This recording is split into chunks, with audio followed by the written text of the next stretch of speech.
Welcome to Archery Geek Outdoors, where there's no fake news and we make archery great again. Good evening, one and all. I'm Richard, your host of the Archery Geek Outdoors podcast. God, this chair's creaky.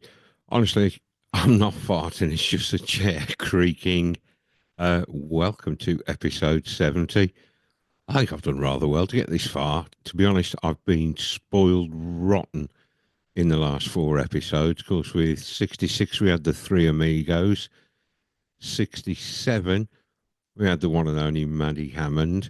68, the legendless Joel Turner. And 69, the mustachioed marvel himself, the trad sniper.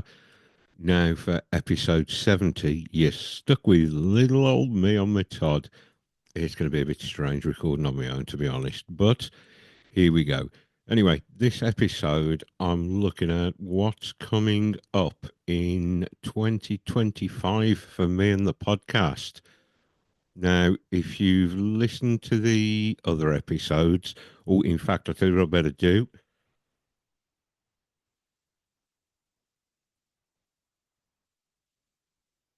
There we go. Sorry about that silence. I was just disconnecting my phone from Bluetooth to the Roadcaster.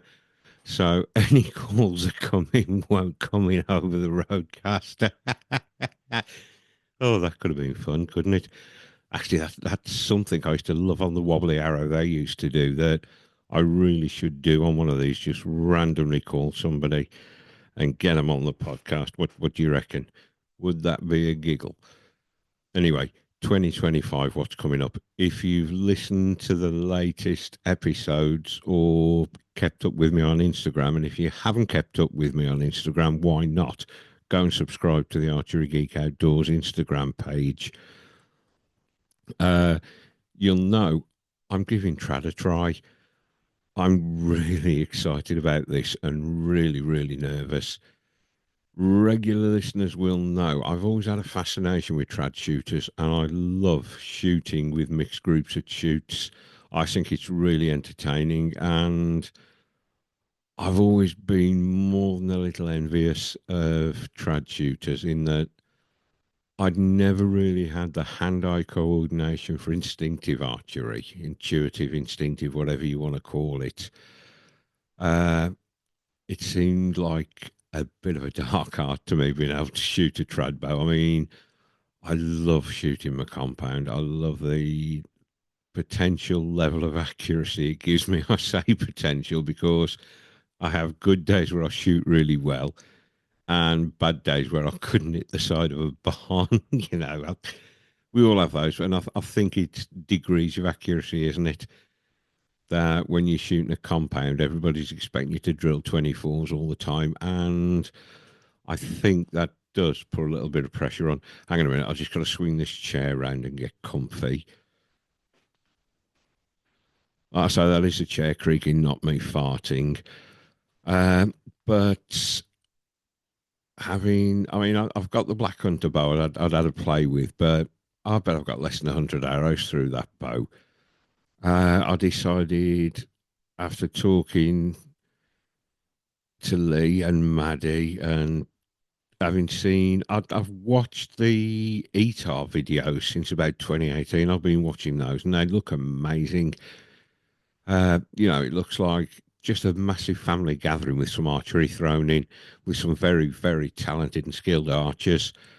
I decided to commit to it and give trad a go.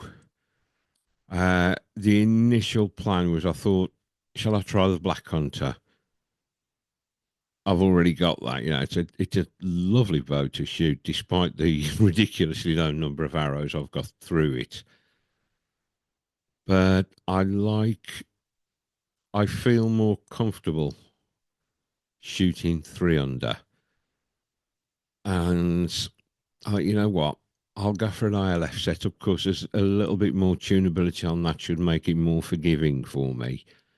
The initial plan, having trawled through YouTube, was to get a Sandleader Hermit X8. You can pick up the whole kit, which is wooden ILF riser, uh, bamboo fiberglass limbs, It comes with the material for the shelf and the side plates. Oh, it comes with, I think there's a shooting glove in there. You know, how good that is, I don't know. Comes with a flimsy little arm guard, but I tend not to use arm guards because to me, if I'm twatting my arm, I'm doing something wrong. You know, it's the ultimate way not to do something wrong a second time to get a freaking great wheel down your arm off a bowstring. Then I wasn't sure whether it was cut not quite to centre, cut to centre, cut past centre. And I'm thinking that's going to make it a little harder to tune arrows. It's going to be maybe a little more sensitive. So I thought, right, let's put that on hold and have a look what else is there. Uh, then I came across a video from Stephen Hand of Archery Supplies in Australia looking at a riser called the Toe Point Slither. And in amongst, so I searched toe point risers and they do a Hoyt Satori knockoff. And by all accounts, it's a very good knockoff. But with things I've got coming up, I didn't want to be using a direct clone of a Hoyt bow. So I thought, no, I won't go for that because it's, I don't mind buying Chinese stuff, but when you're putting yourself out in the public eye, you want to be using clones of major brands. And if I wasn't on here, I'd probably have gone with it. Honestly, I'd probably have gone with it. And I've actually had a chance to shoot a couple of those, a couple of those Satori clones, which I'll get onto in a bit. And they're really nice bows to shoot. But I'm thinking aluminium riser because they might they're generally cut past centre. Although I decided I want to shoot off the shelf, I thought if I do decide I want to go with a rest and an Accutune, I've got the option there. So I sent Lord knows how many messages to Cy Thomas, Rob Jones, and Maddie, picking their brains, and I can't thank them enough for the patience they had putting up with all my stupid questions. In the end, I decided to go with this toe point slither. It was what the riser was 170 quid, including VAT and shipping. Came from AliExpress. The only place I could find it, there were a couple of shops in the States on eBay, but we were looking end of February, start of March to get hold of it. I think it was 11 days shipping direct from China from Toe Point's own store. Now, I've done a bit of digging, and from what I understand, Toe Point is part of the group that also owns Jungxing. And before people start slagging me for buying Chinese stuff, Jungxing do a riser called the F261, which again is supposed to be a very good riser. And Lancaster sell the Jungsing F261 as a Scream EXE. You know, so before you start ripping into me for buying a Chinese riser, if you want to rip into Lancaster for selling a riser from the same group as well. Excuse me, I'm just going to grab a sip of my drink. New favourite drink, coffee blitzed with 25 grams of butter in it. I know it sounds awful, but to me, it tastes like a latte made with double cream. And when I was full carnivore, there are arguments about whether you can have coffee on carnivore or not. Excuse me, I'm just putting my elbow on my phone there. A couple of very well-known experts, medically qualified experts in who are in the carnivore scene, say, well, you know, really it's not carnivore, but coffee is an excellent delivery system for butter. So although I'm not full carnivore at the moment, this is my butter delivery system.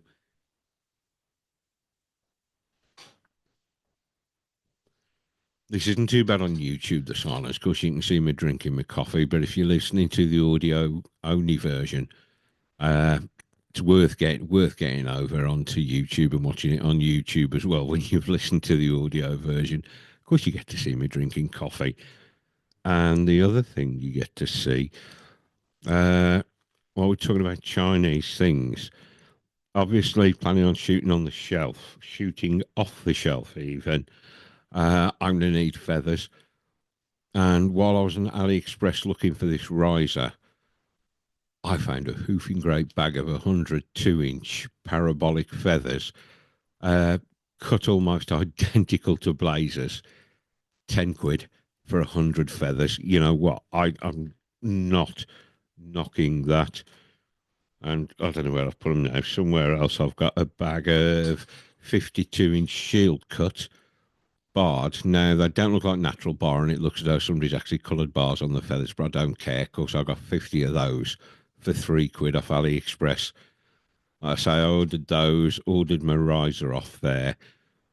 And while I was on there, I thought, right, let's have a look what Timu's got for archery gear. And inside this box, I got a lovely little gizmo. It was on offer for 7 quid. I'll pop it out and show you what it is. I'm going to have to keep talking here while I'm doing this, just for the folks listening to the audio only version. This is possibly the best 7 quid I've spent in archery. Hang on, I've got to pull it out delicately. Right, it's actually an arrow squaring device. This is really weird, so I'm looking at the camera, not the screen. I'm just going to look at the screen and see if you can see it properly. Yes, it's 3D printed. No, it's not metal like some of the big name ones. I've got a G5 squaring device, the original one. Now, so I'm going to have to. I'm dropping stuff here out the box. Like I say, it is 3D printed, but for 7 quid, you can't moan. Comes with, I don't know if you can see there, there's a screw on the end and a groove. All you do, it comes with this plate that you drop in there. You drop a little bit of sandpaper in there, tighten that bolt in. Lo and behold, a lovely arrow squaring device, and it works really, really well. Like I say, for 7 quid, you really can't moan. And I'd had a look at what else was out there from the big name companies, arrow squaring device wise. Like I say, you got the original G5 arrow squaring device, which I've got. I got paid about 40 quid for that years ago. I bet that's nearly 50 quid now. You've got the G5 ASD flip. You got the Sirius archery one. And I can't think who it was. Somebody else is selling one for over 100 quid. Yet a metal base, with just 3D printed bits on. 7 quid. If you want to have a go at building your own arrows, that thing is fantastic. Like I say, jump on Temu. They're not claiming to be the latest, greatest, highest quality. It's just something to get you going into it. And to be honest, I prefer using that to using my G5 ASD. So, you know, there's no excuse not to get into this kind of thing when you can pick up something like that. Last time I looked, I think they're about 14, 15 pounds, but it's a hell of a lot cheaper than 50 quid. And if it only lasts a couple of years, buy another one. You know, or if you know someone that's got a 3D printer, the plans for those things are going to be out there. So you'll you know, get them for pennies. There's no excuse not to do it. Anyway, yeah, I say the original plan, I was going to try and get into trad for under 250 quid. Like I say, I was looking at the Hermit X8, Skyline Edge arrows. I got some cheap feathers. You can pick up 50 grain inserts off eBay and Amazon for just over a tenner a dozen, and then good old Saunders field points. But after talking with Simon, Maddie, and Rob, I think that got blown out the water. Like I said, I was going to try and do it all for under 250 quid. Well, when I'd bought this, when I'd ordered this riser, I was looking at limbs, and Toe Point got some really nice carbon foam limbs. I think they're about 200 quid a set. So I started looking at carbon foam limbs. The reason being, although I wouldn't have objected to fiberglass or carbon and maple, or fiberglass and carbon and with a bamboo core, uh, the weather in this country varies a lot. You know, we've got quite a humid climate, but it goes from cold than the polar bear's cock to in 2022 we were up in the 40s. God, that's what, just over 100 Fahrenheit for the folks that work in Fahrenheit. So I I was a little wary about the climatic effects, atmospheric effects on wood cord limbs. So I thought, right, let's have a look at what we can get in carbon foam. And to be fair, carbon foam, they start at not much more than 100 quid a pair. And then I came across something called the Nika N3 Progressives, which were based on an older model of the Uka limbs. And I looked at those, and the only place I could find in the UK that was selling them was Eagle Archery up north. Now, I've got to give a big shout out to Richard at Eagle Archery. He put up with several phone calls, lots of questions for me, because I knew I wanted £45 limbs. The N3s are based on their poundages are based on a 25-inch riser, and I was talking to him on the phone about this, and I said I was looking for something £45. And he said, well, I've got a set of them here. I've got a 19-inch Satori riser here. He said, give me 10 minutes and I'll call you back. Off he went, puts the medium limbs on a 19-inch riser, because I'd settled on 62 inches. It just seemed like a nice number. You know, I thought 60 might be a bit short. I didn't want to be as long as 64, 66. So I thought, right, let's go 62. And he phones me back 10 minutes later. He'd put these medium limbs on this 19-inch Satori riser, put them on the scales, and bob on £45. So they'd got them, I said, got them into stock. I said to him, right, let me have a think about it and I'll give you a call back. And then talking to Simon, he said, well, if you're going to spend 280 quid on a set of knickers, why not look at the Uka Gobies? It's 50 quid more for a set of Ukas. So I spoke to Maddie and said, I'm thinking about getting these. What do you think? And she said, trust me, you won't regret it. And I tried Kopi's Uka limbs on one of his bows down at his when I was down there for the barbecue. And I say, it said they were £60 limbs. I drew them back and said, no way are these £60. They're just too smooth. They don't feel like 60. You put them on a bow scale and they were £60. So I thought, right, yep, I think I'll go with these. So I spoke to Richard at Eagle Archery again. And to be fair, I feel like a bit of a shit. They hadn't got the 45s in stock, because with the Uka Gobies, their poundages are rated on a 19-inch riser. So whereas a 40 set of 40-pound Nikas would give you 45 on a 19-inch riser,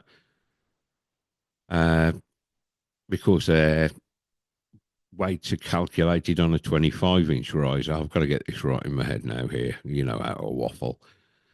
The Gobies, their weights are calculated on a 19-inch riser. So a 45 pound limbs, they'll give you 45 on a 19-inch riser. He said, we haven't got them in. They've got some in production at Uka at the moment. You could have them at the end of January, start of February. I looked, I mean, he said they'd price match Merlin and do free shipping. I looked, Merlin had actually got them in stock, and I'm an impatient shit, I really am. I've got no patience to wait. And the service I received from Richard, just in advice, information, and phone calls, I felt like such a shit when I said, look, I'd love to, but I want them now. I'm going to buy them from Merlin. So I've got to say a massive thank you to him. And for at some point in the future, I am going to purchase off them because their service was absolutely phenomenal. I can't fault it. You know, they bent over backwards for me. So at some point in the future, I shall buy from Eagle Archery because I just love the service I got. Anyway, back to where I was. So Merlin had got them in, so I phoned Merlin, paid from paid from over the phone, and said, "Can I come and pick them up?" No, I didn't. I paid for them online. I paid from online. Click, click, and collect. And Alex, Mark, and the guys from Hybrid Archery were coming up on the Saturday to Merlin because Mark needed some bits and bobs he was going to buy, and Alex had booked a couple of lanes on the range. So I said I'd meet those guys there, and I could pick up my limbs at the same time. And that was where I got to try the Satori clones. Uh, Alex had got one, and Paul. Oh my God, this is terrible. I'm forgetting people's names. I think I need some more buttery coffee. Hang on, folks.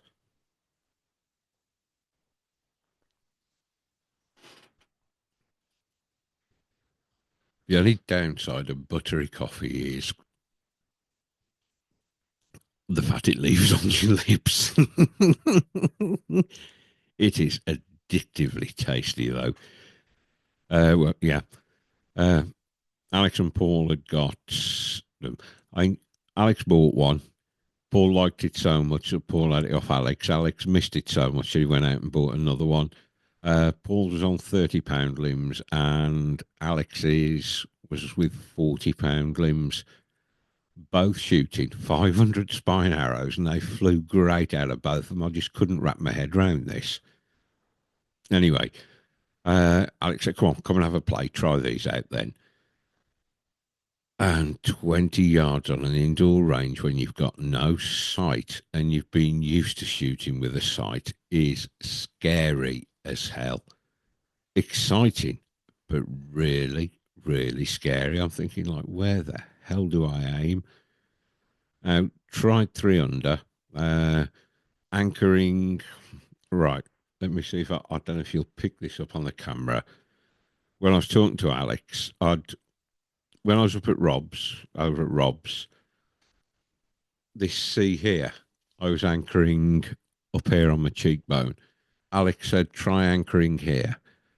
It was nice and consistent, but first few shots, three up under the knock, uh, I mean, Merlin's got on waving my hands around here. I don't know if you can see it or not. Merlin's targets are obviously like chest height kind of thing on the back wall. Wasn't sure where to aim. So Alex was watching me, said, come down, come down, come down a bit. And the arrow was, the point to the arrow, because I was trying to gap a bit, was where the wall met the floor. Man, I got it on the target. You know, I got it on the boss. I was happy I got it on the boss. So I decided to try a little bit of a fixed crawl. It was something I'd seen when I was watching the Pusher traditional archery film. Their very first big one, 2.5 hour long film. I've watched that so many times to try and pick up as much as I can. So I'd seen this thing called a fixed crawl where it's string walking, but not string walking is possibly the easiest way to say it. You string walk to find the point on you want, and I was trying to get close to 20 yards for a point on. So I started working my way down the string and found if I went 2 fingers below the knock, put my thumb there, to mark where the knock of the arrow went, and then the fingers under. That got me somewhere around 20 yards point on. And I had an absolute whale of a time. I only managed to miss the boss once and stuck it into the woodwork surrounding the boss. If you head over to the Instagram page, there's a photo of it there of my arrow ingloriously stuck in the wood at the side. I'm pleased to say I'm obviously not the only person, because the wood around the bosses look as though they've been hit with a bloody shotgun. You know, there's lots of people have done it. But it was really, really good fun. Like I say, very, very nervous, because when you're used to a fixed draw stop on a compound and just stick your pin and let it go, having no sight was really scary. And I found where I was, if I put the point of the arrow about halfway between the bottom of the paper and the bottom of the boss, I there or thereabout, I think I'd have probably needed to come down another 1.5 fingers widths to go point on, stick the point on the gold and be somewhere there or thereabout. I had some decent arrows. I had some atrocious arrows. But what I was more working on was just pull through that shot and don't consciously release. As I'm pulling through, just let the string slip through my fingers, and on the whole, it worked. I mean, I've got to say thank you to Cody. Sly little bugger took a video of me sending 5 arrows down range. So I thought, right, I'll stick this up on Instagram, purely so folks can see how I got on, and you know, how's the form? Is it decent? Is it awful? And the feedback was fantastic on it. You know, when I watched it, I actually got a really good follow through. So I think what I was trying to do in squeezing those back muscles together and let the string just go, the follow through was just a natural side effect of it. Maddie gave me a couple of really good tips based on that, about rotating my scap down, almost like the moons on a, oh bloody hell, they call them, no, not back. I hate it when they call them back tension releases. Of course, any release you can shoot with back tension, almost like the moon rotating on a hinge. So I shall try that. Like I said, I bought this toe point slither. See, I'm off on all kinds of tangents again. I bought this toe point slither, and to get it to centre shot, because it's cut past centre shot, the side plate of the Hoyt Satori bolts straight on. The radius of the shelf is the same. So I thought, yep, I'll get this slither. Then it's just a case of, 10, 11 quid on one of these Hoyt side plates. Pick one of them up, no problem. You're freaking joking, aren't you? A bow as popular as a Satori, and nowhere in the UK had got a side plate for it. So I had a look in the States. Lancaster were out of stock. RMS, Tom Clump Senior's place, had got one in stock. It was $10. Thought, right, I'll order that. Put it in the basket. Went to pay for it. Shipping was 42 quid. I mean, I should have had it here with me actually to show you how big it is. It's what, about that big by that big and that thick, and 42 quid shipping. So I thought, sod it.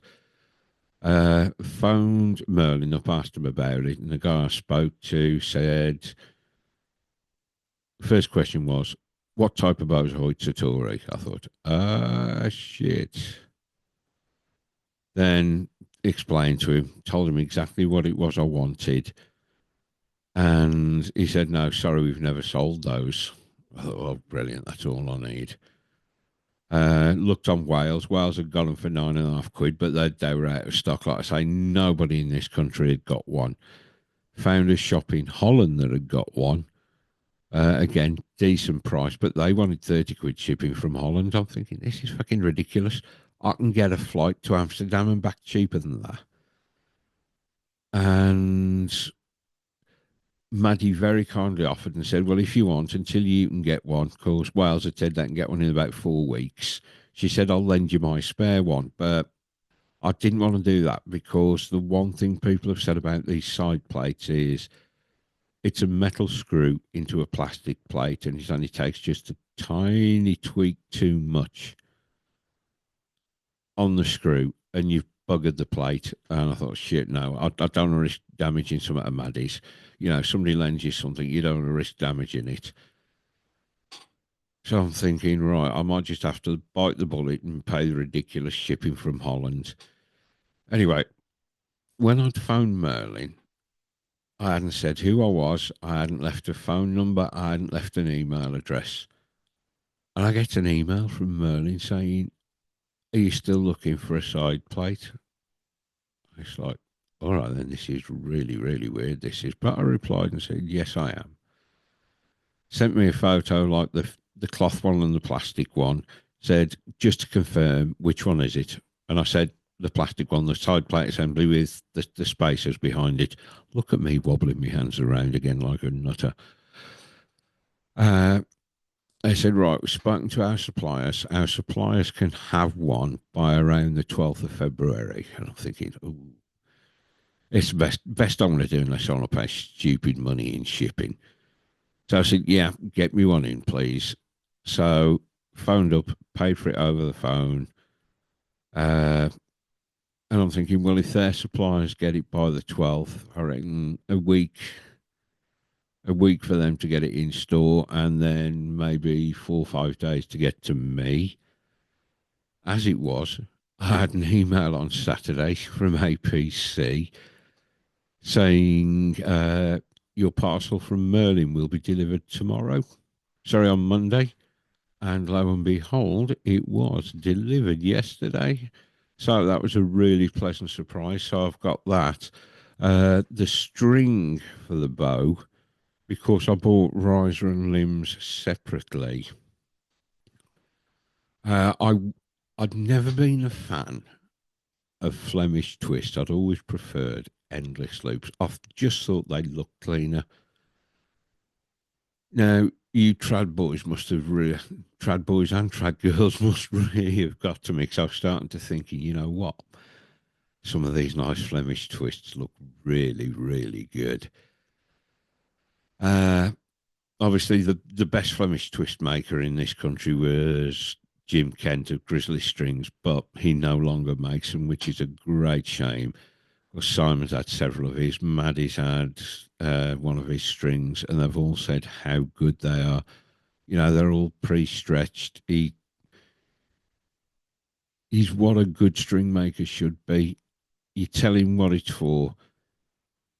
He's got records of what length go on what bows, you know, with what limbs. The Uka's having much smaller limb tips. Apparently, they take smaller loops. You know, Si said he's absolutely on top of all this, but obviously he's gone to work full time for Merlin. I think it was a victim. Jim was a victim of his own success. He made such amazing strings. From everybody I know that's shot one has said how good his strings are. That he couldn't keep up with demand, and obviously he hadn't got time to train anybody. You know, it's one of those things where a small business becomes so successful that they outgrow themselves far too fast, which is absolutely tragic. Tried to get hold of Heritage Longbows because the anchors that owns Heritage Longbows is a master string maker. Tried and left a couple of messages, heard nothing back, and then found out later via a message, a post he'd put on Facebook, they were having horrendous problems with their phones and internet, so nobody could get hold of them, which was a real shame. So in the end, I thought, right, let's try Podium.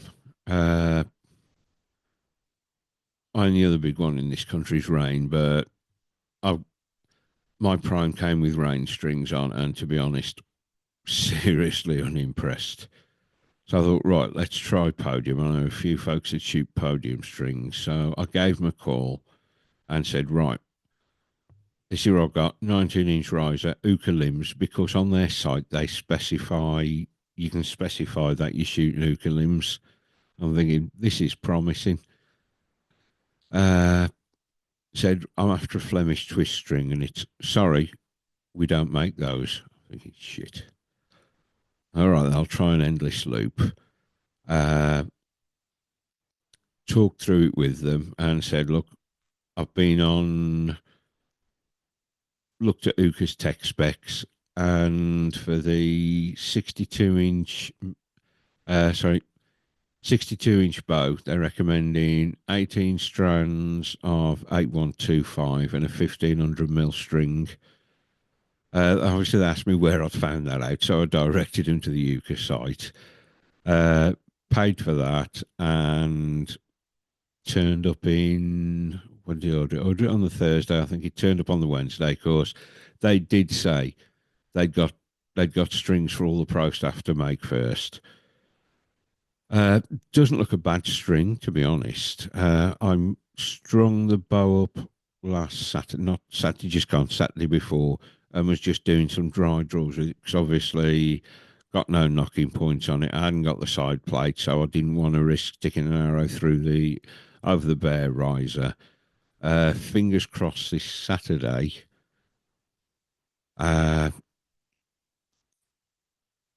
I'm hoping to borrow a couple of arrows just to see what it feels like. So I haven't decided what I'm going to go with Skyline Edges because they've been really good out of my compounds.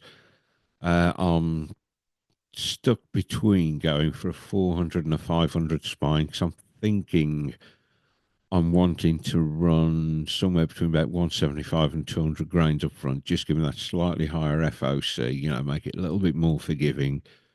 I'm going to run it with the 4 2-inch vanes on a hard helical. That was based on an episode of The Push I'd listened to. I think it was episode 2 of the Trad Lab with Cody Greenwood on there. I'd made a mistake. They found the best with 2.5-inch feathers. But I've since found a video with Fred Eichler. Uh, you know, Fred's a legendary trad hunter. And to shoot big fixed blade broadheads, he's only using 3 2-inch batwing feathers, and he's shooting some big old broadheads, is Fred. It's all down to the arrow tune. I'm trying to decide what order to go in. When I set this up, like I say I shall probably put the side plate on tomorrow. Undecided whether to try 4 or 500 spine. I think I might ask Martin if we can bring his 500 spines to the club with him on Saturday and have a shoot with those. I think knock height. I've been watching a lot from a guy called Jeff Phillips on YouTube, Instinctive Archery Addiction. Excuse me, let me just get a sip of my coffee because I'm getting a little dry here and have a look how long I've been waffling for.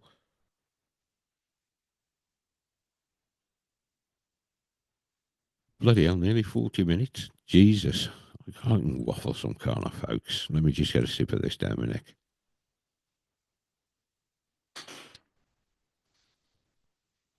Anyway, Jeff Phillips on YouTube. I think is it Instinctive Addiction Archery or Instinctive Archery Addiction? Watching some of his setup videos, obviously watching a lot from the push.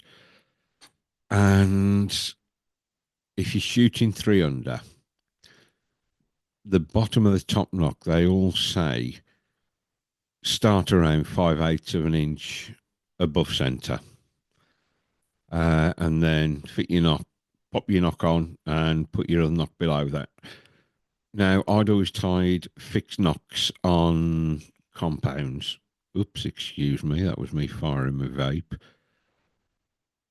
These use what they call nail knots because obviously they want to be messing around with the knock heights. to tune it properly. Uh, there's a couple of good videos on YouTube about tying nail knots, including Big Jim's Bow Company. So I think I'm going to go with nail knots, so I can wind them up and wind them down the serving to see what the optimal arrow flight is. So actually, this can be really weird. Of course, I need to bare shaft tune to get a nice forgiving arrow, but I don't know whether I'll need 400 or 500 spines, so it might be a case of get a couple of each. So this is only thing about the Skylons. Most of them you only buy as a dozen, and I don't want to have to buy 2 dozen arrows to scrap a dozen. Although I've had a look, and I think clickers you can buy individual shafts. And I'd looked at the Brentwoods, which is Skylon's, I suppose I call it trad arrow. It's a carbon fibre arrow, but it's got the wood effect wrap on, similar to the Gold Tip Classics and the Eastern Legacies.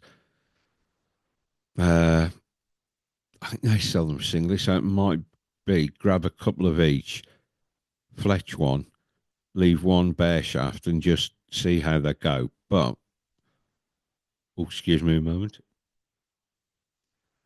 Because I'm completely new to this, I'm going to have to put an awful lot of shots on a blank bail just to master getting a clean release. Now, in the past, I've only ever shot gloves, shooting gloves. I was shooting with a glove at Merlin, but everybody I've spoken to says you tend to be more accurate with a tab. And again, I was just going to pick up a cheap 10 quid Avalon 300 tab.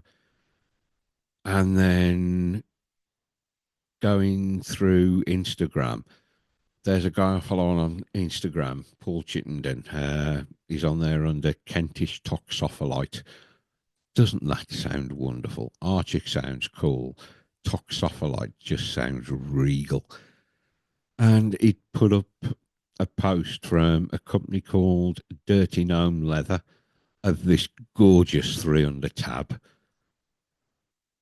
So the first thing I do is onto Google and Google Dirty Gnome Leather. Folks, whatever you do not Google Dirty Gnome Leather. Anyway, I screenshotted a couple of the results, punted them over to Paul and said, this is why you should never Google Dirty Gnome Leather. I said I was trying to find those tabs, and he said, oh, Dirty Gnome Leather's me. I make the tabs. And I asked him to tell me more. And when I was first on about shooting a 300 tab, I'd been talking to Rob about it. And he said, yeah, you can expect to pay anything up to 150 quid for a custom 300 tab. And I'm like, oh, shit. I thought trad was going to be cheaper than fucking compound this way. It's looking like it's going to be a lot more expensive. Actually, you can get into trad a lot cheaper, but I just dropped 170 odd quid on a riser, 330 quid on limbs. The strings are a lot cheaper though. I mean, I'm thinking of order. I do want to try a Flemish twist string. So I'm thinking either Triple T strings, Trevor Fielder, or Steve Baker at Mountain Muffler Strings. Now, I know Maddie shoots a Mountain Muffler String and she's been really impressed with it. I keep seeing Triple T pop up as well and 10-ring strings. So once I'm used to this, is it wise to get used to one string and then change it, or should I just go straight and order a Flemish twist string? See, because it's the endless loop I've had from Podium is in flow orange. And I thought, do I go something like flow orange and bronze? Then I saw a guy making his own Flemish twist strings on YouTube who's Barebow Joe. Is it guy in the States? And I watched all the Flemish twist videos I could. And to be honest, at some point, I want to have a go at making a Flemish twist string. But if I want to do a 2-color, it means I've got to buy two two spools of material, which is like 60 odd quid. It is going to be cheaper to buy one from one of the guys in the States. So I fancy a red, white, and blue.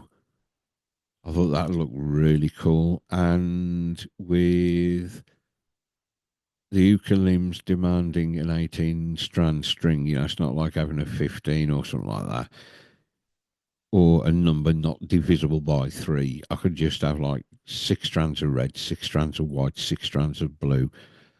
It's all, it's just thinking, and it mulling it over in my head, thinking, what do I do? You're going to have to tell me if you switch from an endless loop to a Flemish. I know they say Flemish is slower, not by like only a couple of 3 feet a second, apparently, from what I've read and seen of testing. Should I just stick with the endless loop, or is it going to bugger up any progress I make if I suddenly switch from an endless loop to a Flemish twist? Hang on a minute. How'd I get here? I was talking about bloody tabs. Yeah, I was talking to Paul about these tabs. Uh, he was telling me all about them, the impact they have on your fingers and the impact they have on your shot and the different sizes. And I said, you know what? They look so nice. I've got to order one of these dragon tabs. And I said, is the price going to scare me? And to be honest, I nearly fell over with shock when he said how reasonable it was. And he did say the prices at the moment are so reasonable because the cordovan he's using was gifted to him. He said when he's going to buy more cordovan, they will go up in price because cordovan is ridiculously expensive. But as soon as he said the price, I'm like, yeah, I'm having one. I'll order one now. So I sent him some photos of the width across my 3 fingers, the length of my fingers. And he said, right, I think you'll need a medium. Medium should suffice you based on those measurements. So I've ordered the medium. He's got it made. He sent me some photos of it. If you look on Instagram, you'll see it. Oh, it looks stunning. I can't wait for it to get here. I'm just waiting for him to send me the payment link so I can send him payment. And if it fits all right, I shall order when we get to the end of this month, because I've had enough expenses this month now.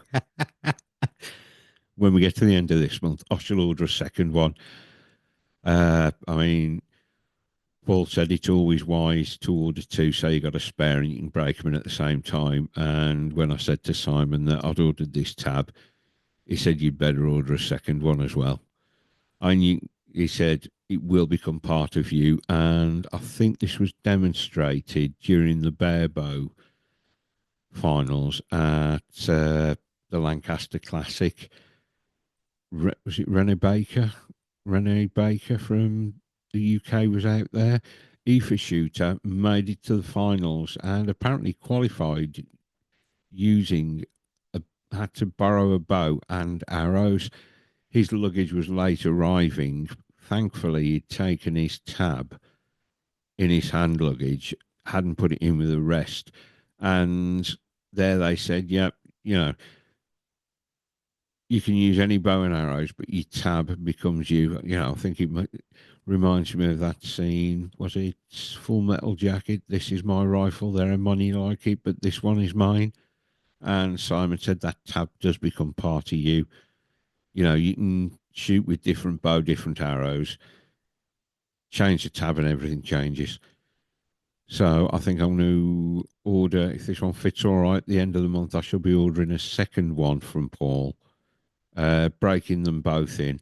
And I've had it, he calls them dragon tabs because, right, see, I didn't know the names of the different parts of the tab.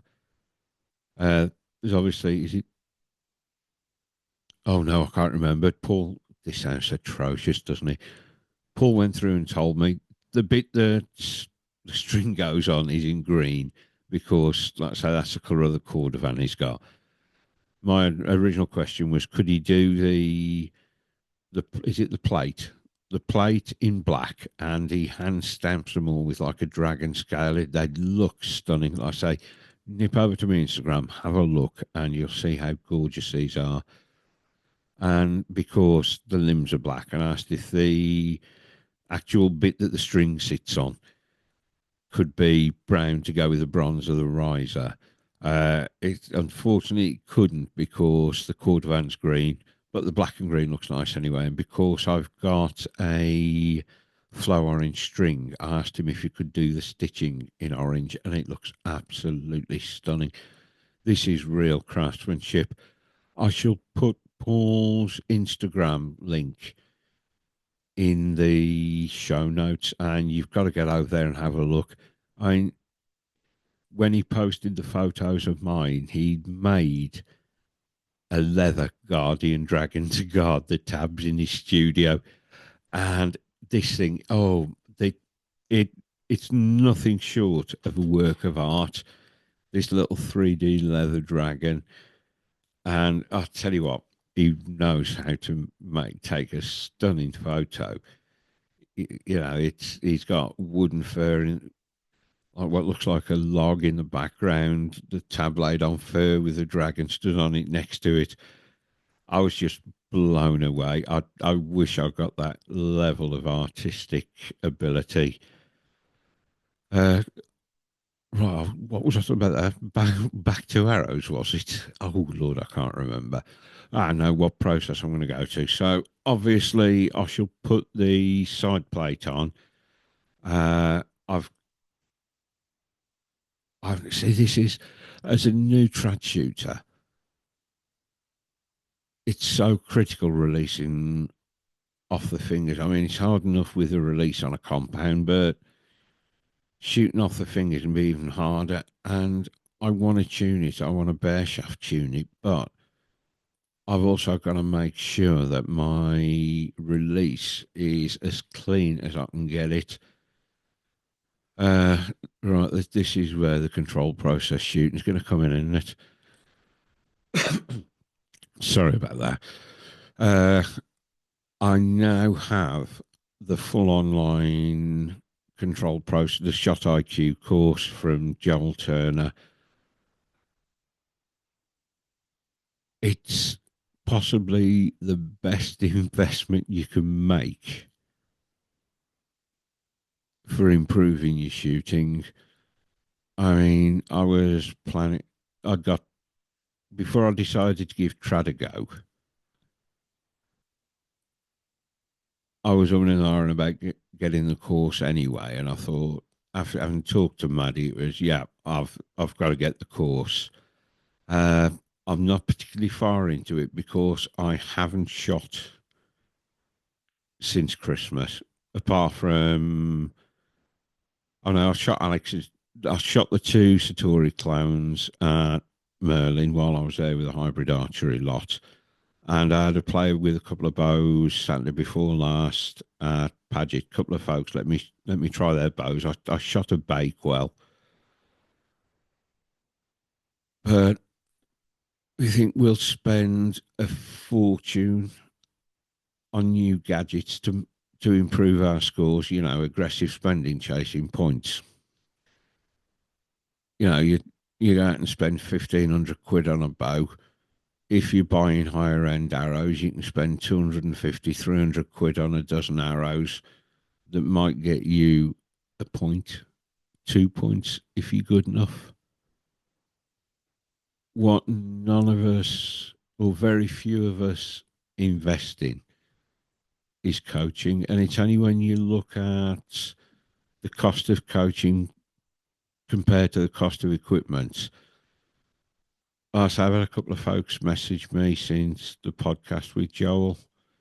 And as I've said to them, you know, they'd expressed an interest in the video course. You know, one of them had got the book and said, is the course worth it? If you're buying reasonably good arrows, they can cost more than the course. And the course lasts you for a lifetime. Any new updates, and the course has evolved since it was first launched. are automatically, you get automatic access to them. It's a one-time payment. I mean, when I first looked at it, I thought, God, 250 quid, that's a lot. And then, like I say, when you compare it to other things you do to try and improve your archery, it's not. I mean, you look at the releases now, 350 quid for releases. And they're using something physical, purely physical, to try and cure a mental problem. You know, why not go back to the days of electroconvulsive shock therapy? You know, to solve a mental problem, take a mental approach. And this is what the course does. It addresses a problem with the brain by treating the brain, not by throwing something physical in. And how many times have you heard of compound shooters where they'll carry two or three releases, and if they find their command shooting one in the middle of a competition, they'll switch to another one and then back to another one. Well, if you've got to keep doing that, you've obviously not solved the problem, have you? You know, and look at the root causes. It's like the thing, don't treat the symptom, treat the cause. And I think pretty much everybody, apart from Joel, it's all treating the symptoms. You know, how many videos are online saying cue your shot, cue your target, panic in 10 minutes. And invariably it's like, use this release, use that release, use the other. I can't comment on the trad side because I wasn't watching a lot of trad videos apart from stuff like the ETAR videos, or if the thumbnail shows a really sexy looking bow, and trust me, there are some sexy as fuck looking trad bows out there, I'd watch it. Or Clay Hayes, I just loved Clay Hayes' stuff. Clay Hayes' stuff was amazing. Aaron Snyder, you know, I'd watch his stuff just because the guy's such a fan, you know, he's an oracle, isn't he? But I say, since deciding to go the trad route, Christ, how many times have I watched the original Push film? I bet I've watched that half a dozen times now. Uh, Tom Club Senior stuff, I'm hoovering up all the stuff I can. That's going to be another course I'm going to have to invest in. Solid shot mechanics, all in the Push Archery Centre of Knowledge, which is a great place to go. Like I say, I'm going to have to invest in that one at some point, but all expense, you know, this thing that I was going to start for 250 quid all in is suddenly mounting up.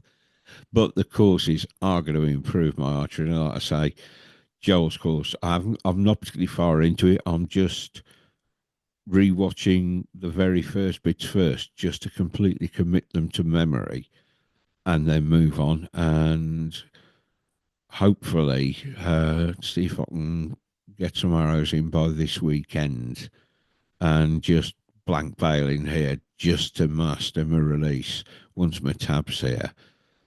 Uh, yeah, so I've got to master that. But the course is, it's worth every single penny. And honestly, I should have bought it sooner. I really should have got the course sooner. It's one of those things you think, Christ, you know, because it's not a sexy, shiny piece of blingy kit in your hand, you think, well, what's it going to do? It does so much. It really does. And like I say, Maddie recommended it because she's got the shot IQ course. She's also got, she got solid shot mechanics and Cody Greenwood's, was it bow tuning for die-hard hunters? You know, just how to really tune your bow to shoot as best it can. So there's two more courses I've got to invest in. It's just saving up and getting them. You know, you can, I think, is it 3 or 4 payments you can do it with via the Push Archery Centre of Knowledge. But I'd rather just save up and then pull the trigger and buy them rather than paying for them in bits. But it's been an epiphany for me for coaching and the value of good knowledge. It does help. So, like I say, I think so far, best investments, uh, the Shot IQ course, and I would highly recommend it to anybody. There are going to be folks that disagree, of course. That's fine. But from my own point of view, as a distinctly average archer, uh, it is well worth every penny. How the hell did I get into that? What was I talking about before? Oh, lordy. Hang on, let me have a look how long I've been waffling. I've been going about an hour. That's quite good for me, recording solo, actually, that is, isn't it? Managing to go for an hour. Right, what was I saying? Yeah, uh, yeah, back to Arrow. See, I need to know what tunes well. I need to have a really clean release to be able to bear shaft tune. So, like I say, I think with the weight I want to run up front, I'm going to be looking uh, borderline 500, 400, borderline 500, somewhere around there. I've looked on several of the spine charts, and according to the spine chart, I could be anywhere between 500 and 340 spine. But we'll see how it goes. Like I say, I think I want to run a slightly longer arrow. Another thing I picked up looking at this, the gap shooting course. As I've said before, I am going to be gap shooting. Uh, I think one of the is if you run a longer arrow, your gaps are smaller. So I think I want to run a slightly longer arrow. I was talking to Maddie about it, and she said if you run a shorter arrow, you'll probably have a 500. Longer, you'll probably have a 400. Uh, like I said,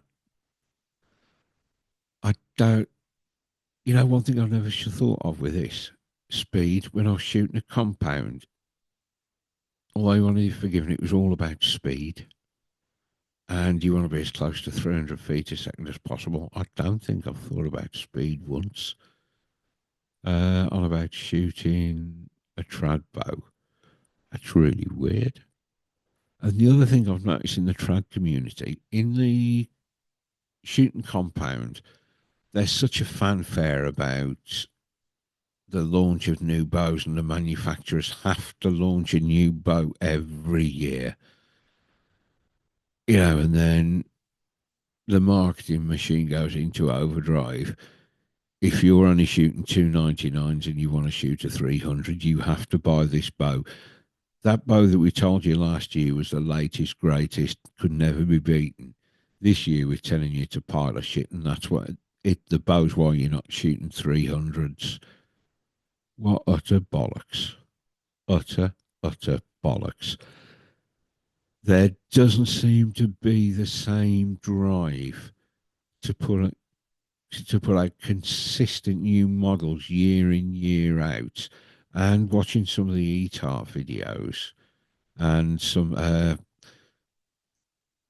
David from Whiskey City Trad does some really good videos at a lot of the traditional archery rendezvous in the States, and where he walks around and just, talks to random folks. Who are you? Where are you from? What bow are you shooting?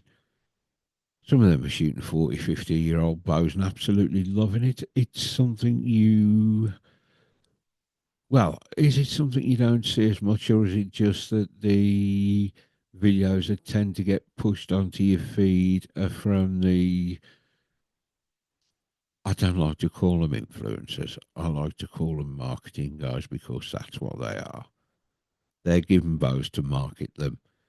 Is that what, because they've got such a reach, they tend to show up higher on the YouTube algorithm, and they're all telling you, oh yeah, you look at classic is PJ Riley.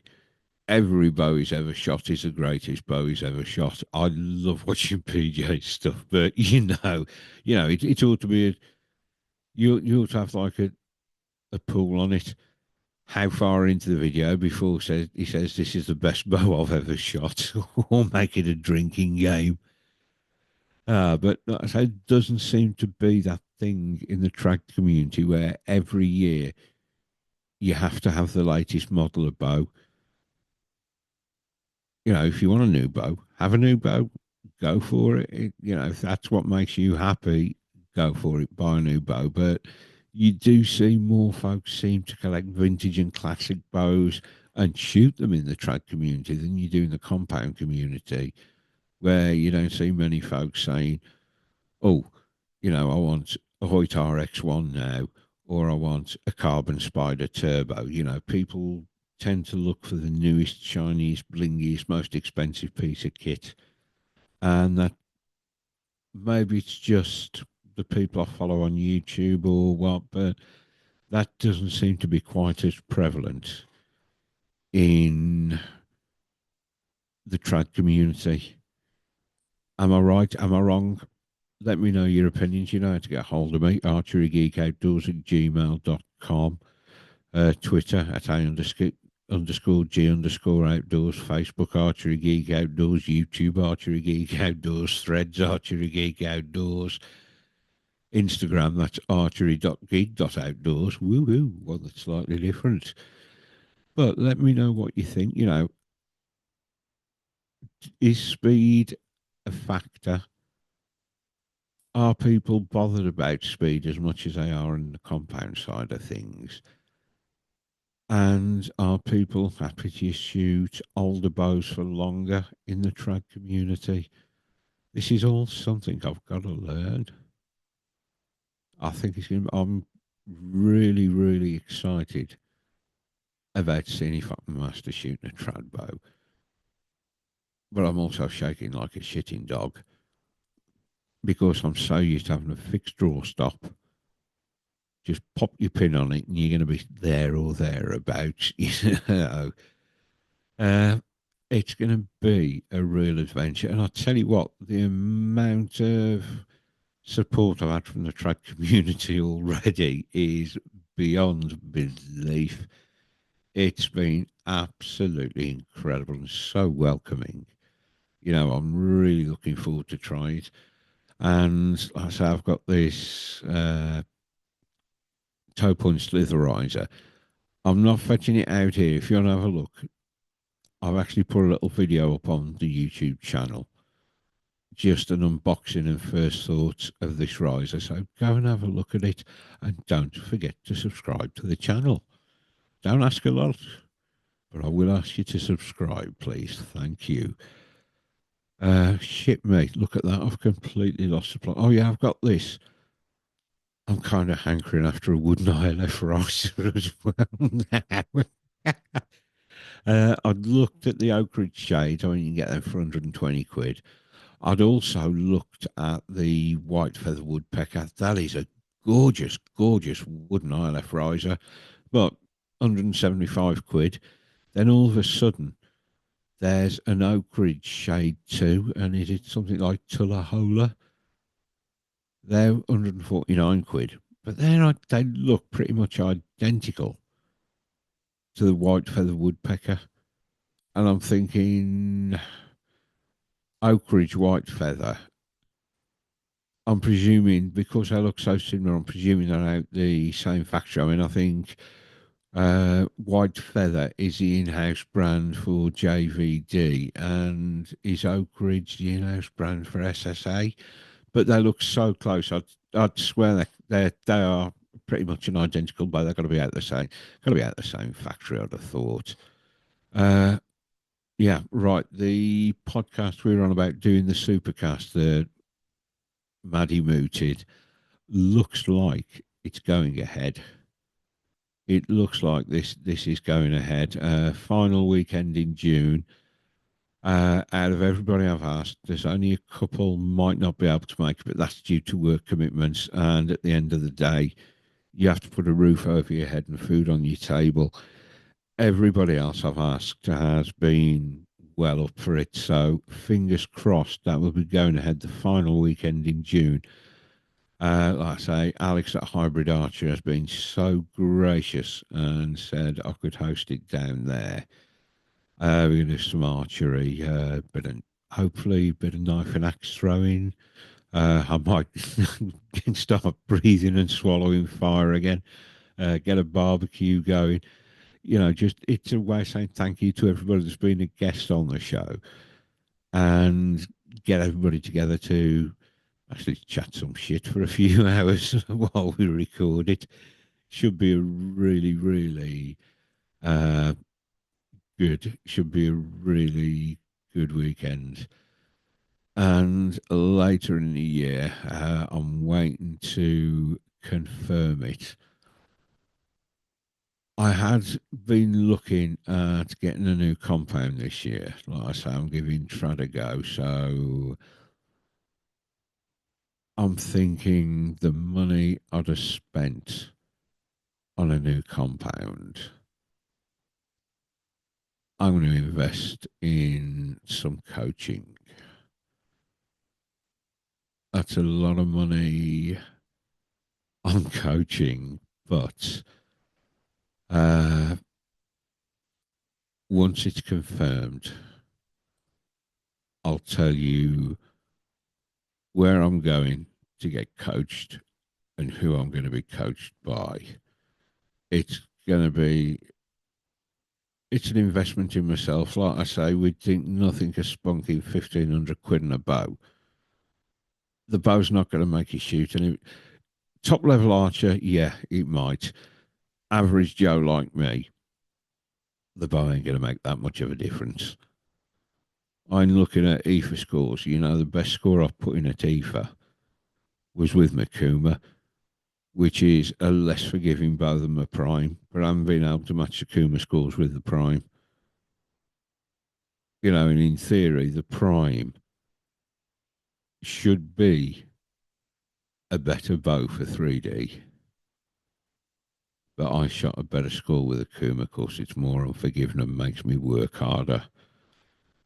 So, you know,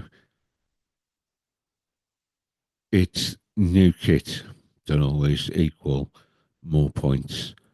And I think investing in proper coaching should be, it's going to be more of a priority. It's going to be more of a priority. Like I say, it's going to be possibly the biggest investment I've made in my archery career so far. But like I say, I've got to wait and get final confirmation. But if I do, it will be worth an investment. I'm convinced it will. Anyway, yeah, I seem to have been talking for quite a while and not really said a lot. Seems to have been I felt as I've had quite a good flow. Oh, what else is coming up? Yeah, I've got some more guests lined up. Fingers crossed. There's a lot of fingers crossing, of course. Should have a couple of American bowyers as guests. I've just got to confirm a date. And I should be having a world champion on as well. That is going to be an absolute two fascinating conversations. American bowyers and a world champion. And from what I can gather, it's quite an extraordinary journey to the to becoming a world champion as well. I try not to look too deep in. I like to have a natural flowing conversation, and I like it to be a conversation of discovery. And if I know too much, some of that natural flow seems to go. So I don't like to know too much. I like to discover as much as I can, having a conversation with people. I'm hoping there'll be really entertaining conversations to listen to. And like I say, I'm hoping they both come off. Of course, I think they're going to be fascinating conversations. Anyway, let me have a sip of my coffee. I hope you're not getting too much glugging down the microphone, folks. Uh, Yeah, all I can say is when this lands, share the links, whether you're watching it on YouTube or listening to it on the audios. Oh yeah, that's the thing. I must phone Rob. I'm going to sit down and record I want to sit down and record an episode with Rob Jones because Rob has been such an avid supporter of mine, and I can't thank him enough for it. He's given me so much help. You know, when I was talking about going trad, he said, anything you need, let me know. You want to come down to the range here and have a play? Come down. You're always more than welcome. You know, Rob is such a genuinely nice guy, and he put so much into this passion we all have. You know, and I'd love to. I said to him, I want to sit down and record an episode with him. And he said, yeah, we'd be able to do that. We've just got to pin down a date when we're both free and get it done. Look at this. I've just realised I was hardly looking at the camera. I was looking off over there somewhere, wasn't I? I don't mean to be rude, folks. If I want to be rude, you'll know I'm going to be rude. Anyway, I've told you where you can get hold of me. Uh, yeah, anybody you'd like to hear me talk to, you know, be realistic, folks, honestly, about this. I mean, just drop me a message if like say anybody you'd like to hear me sit and have a conversation with. I say I don't like to know too much because I do like to discover as much as I can in the conversation. It always seems to be a much more natural flow. More, yeah, I like conversations rather than interviews, and I find conversations just relaxing to record. uh, anyway, I think what we on just over an hour and a quarter. I think that's enough. Like I say, it's easier to go for hours and hours when you've got guests on. I God, what was it with? It was quite a short one with the three amigos, but there was a party going on in the background, you know. And as the host, Mister Cope couldn't ignore his guests. But well, I think with Maddie, Joel, and the Trad Sniper, I think on 3 episodes, it was about 11 hours of content off 3 episodes. They were really good fun and really long to record. But I love that kind of long form content. Anyway, folks, I'd better leave you to it. Let me just pop my vape round because I'll have to spin round and hit the stop buttons in a moment.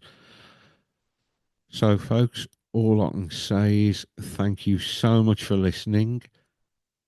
Don't forget to share the links everywhere. Let's try and get some momentum behind this thing. What do you say?